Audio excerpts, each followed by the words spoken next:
The reason I'm asking is because a charity that has handed £700,000 to more than 400 homeless people, which is just over £1,000 each, says giving money restores dignity to those in need. Greater Change is its name, and it provides payments through a support worker, and it says that the cash has helped most recipients find jobs and stable housing. Another UK scheme, which is called Personal Grants Project, which pays directly into people's bank accounts, says homeless people have spent money on books, clothes and furniture rather than things like drugs or alcohol or gambling. And these charities are, of course, doing a world of good. But do you have faith that spare change given directly to people on the street will be spent appropriately? Let's go straight to you, Nicky. What do you think?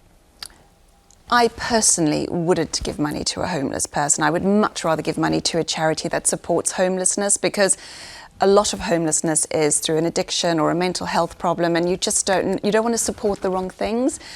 Knowing that you can get someone out of the streets and get them into sheltered accommodation is fabulous, but I'd want to support an organisation that did that rather than just a quick fix, or give them something constructive like a jumper to wear or some food to eat, rather than just cash where it's a means to an end. It's not actually solving the greater problem. I mean, as I come to work here at the, this show comes from the ITN studios, which is in the heart of London in Gray's Inn Road, and I come every morning and I pass these tents and they're literally on a traffic island on the Euston Road. And as I pass, people are waking up and coming out of these very small tents on this horribly barren traffic island. And you just think, oh my gosh, because they're people, and you feel so how they've ended up there and what's happened to make them end up there. You know, your heart kind of falls apart a bit at the very thought of it, especially as I see the same faces every day just coming out of these little tents on the traffic island. It's heartbreaking. It is. What do you think, Afua? I mean, I have given money to homeless people. I would give money to homeless people.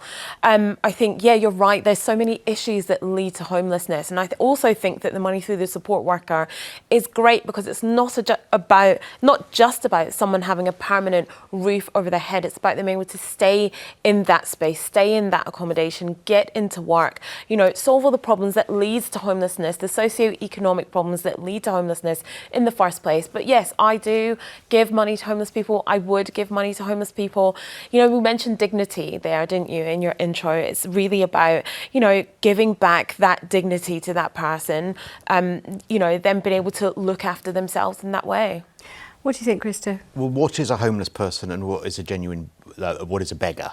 And I think sometimes we don't know what the difference is. And I you know, I have great sympathy for people who are homeless, and like you know, I will give to a charity, or I have given in the past, but I feel like lately you literally can't walk through a street in London without someone coming up to you and approaching you, and I don't like that. I don't want someone approaching me and asking me for money, getting onto a train and then someone comes into the carriage, asks you for money. You get to traffic lights in your car, someone knocks on your car window asking you for money. I don't know if they're homeless, I don't know if they're beggars, but I don't always feel very safe when they do that. It also, I think it's changed my frame of mind when I'm wandering around, because I have my guard up a lot of the time. I remember a few months ago, some lovely lady came up to me and was like, excuse me, and my immediate response was, I haven't got any money. And she was like, oh no, I just want directions. Can you just tell me? And I thought, oh, I'm sorry, because you just have that guard up. So I'm not sure whether we are encouraging that problem and creating more of that problem when we give money to people who are begging. I did once drive a very nice gentleman who was homeless to a shelter, and lots of people gave me a whole lecture afterwards on how I shouldn't have let this gentleman in my car and what did I think I was doing and how ridiculous. And I'll tell you the reason. I'd seen him many times and he was always reading. And so I would stop and talk to him about the book.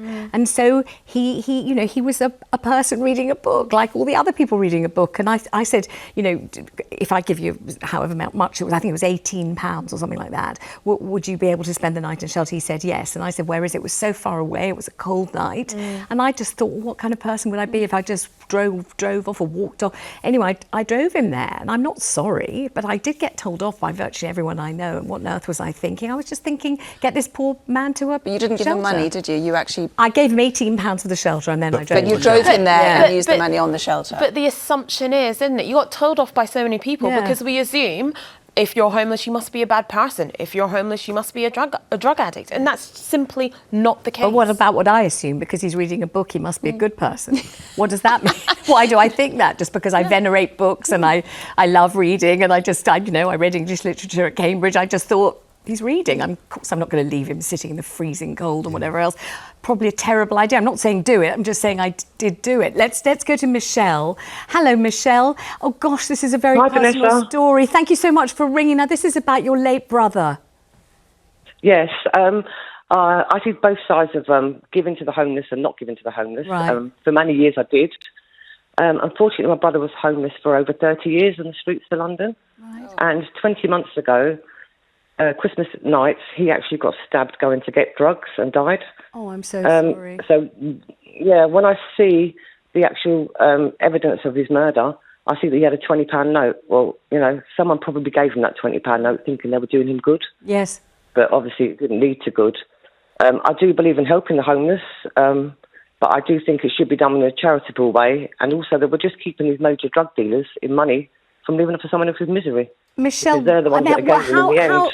Over the years, the 30 years that he was homeless on the streets of London, I mean, your family must have been so worried and concerned, so terrible. upset. It must have been awful for everyone. And he's begging on the floor in the local area where you live. Awful. So it was heartbreaking. He was in and out of prison. He was homeless. He was in rehabs. Unfortunately, he didn't get himself completely clean. He did have periods when he was clean. And tell me about the addiction. Tell me about the sort of efforts that they made to find him a home or some kind of accommodation. Was he found various places? Many accommodations, yes. There is places you can get. You need to stick to the rules. If you don't stick to the rules, then you get thrown out. Right. And also these places maybe have another 10 people with addictions and problems all in there, so you're mixing with the same people that you're trying to get away from. Yeah. It's like a revolving door, that's what I call it.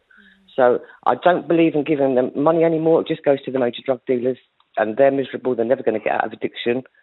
So yes, and a lot of them have got homes that are on the street, and they have got benefits, but they spend their money and then they choose to go and do that. If 10 people give somebody £1, that's enough for them to go and get drugs and to possibly kill themselves or get killed going to get them. So yeah, my views on giving money to homeless people have completely changed. Michelle, thank you very much. And what a terribly sad way to get a view that's so, so straight forward about this, which is she's saying, don't do it, it's dangerous. Let's talk to Janet in Hertfordshire. Janet, I think you feel along similar lines to Michelle.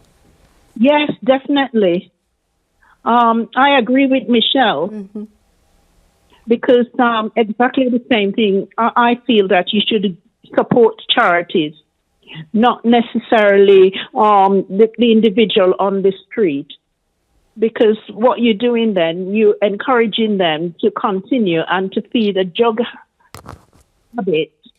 So it's important that we give the money to the charities so that the charities can support individuals. And Janet, when you suddenly have that impulse, and it's usually a very personal thing, you can pass 3, 4, 10 homeless people, then you see one and there's something about them that reminds you of your mum, or that you suddenly feel your children, I don't know, you feel something that kind of catches you, Janet, and you're feeling this, kind of like a human impulse to give, and I'm wondering whether you should repress that or not. My human impulse is to speak to them and find out why they are homeless, and to sort of signpost them about the charities that, I usually ask them about the charities in my area. Do they know about this? Do they know about that? And give them direction to where they can go and find accommodation for the night. Yes. I'm likely to go and buy them some food if they need food. Or a drink. I've done it many times. But no, I don't feel like I should give them money, because I know the system in this country is to support people who are homeless, not necessarily feed their drugs habit. Janet, thank you so much. Let's go to Laurie, who's in Buckinghamshire. How about you, Laurie? I think you do give money sometimes. Hello. I'm so glad to be able to talk to you. Hello, everyone. What the lady just said, everything that she has said, I agree with. For years, I've been giving and trying to support others, and also I've asked them why they are there and are they doing anything to find somewhere. And a couple of people say, yes, I'm waiting. And I'm thinking, where do you go at night? I think they go somewhere to sleep and then they're off in the morning or something like that. But I feel sad because the reason I called was the gentleman had said that you do not know who is, really on the street, or if they are just playing you. Let's go straight to Annie in Devon. Annie, what do you think about this? Well, hello. Hi. First of all, I wanted to say to you, Vanessa, don't feel guilty about giving that man a lift. What you were doing is what you do with any other human being. You were finding something that you had in common. That's right. And that drew you to him. That's absolutely true. That's exactly what happened, yes. Yes, yeah. The other thing I wanted to say was that my daughter, who I'm afraid is no longer with us, she died some years ago of a brain tumour. Oh, I'm so she sorry. worked with drug and alcohol addicted people.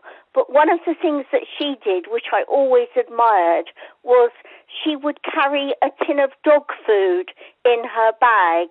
And if she came across a homeless person with a dog, which in Exeter, loads of the homeless people have dogs, Yes. which keeps them out of the homeless hostel because they can't take their dog there, she would give them the tin of dog food and at least know that the dog was being fed. Oh, gosh, Annie, she must have been such a lovely girl. You must miss her so terribly, my goodness. Oh, I do indeed. I'm yeah, so she sorry. was a lovely girl. I love it when you she said... was a champion of the underdog, if you know what I mean. I do, and I love it when you said the thing about her that you really admired. It's so wonderful when you can admire and have this wonderful memory of your daughter. Thank you so much for phoning, Annie. And what a lovely thing to do, to carry dog food for the dogs. And those are the dogs that you often see on a string, looking a bit mangy, and then you know that they're bringing love to the person, but then they can't go into the hostel. Oh God, I never know what you're meant to do. So complicated. Very, isn't it? Gosh, this is such a difficult one, really, isn't it? You think, do you want to be taught not to obey a generous impulse? Is that the right thing, or do you want to? I also think sometimes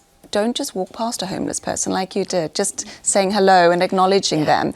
It goes back to their dignity thing, isn't it? Where it just makes them feel like they're seen. I think that's and true. conversation, I mean, when was the last time someone stopped, acknowledged them like you just said, had a chat with them, how's your day going? Because they are not seen, they're just looked over. Someone might toss a pound into their cup, but they don't make eye contact, they don't have a conversation with them. And I'm sure that person that you gave a lift will remember that, and will remember the chat that you had in the car, what music you listened to, and you never know what happens. Did you ever see him again? Yes, Okay, so he was back there on the street. He probably remembers He's waiting outside for his lift home. I wasn't much of a sort of ministering angel, really. It was just that one very, very cold night.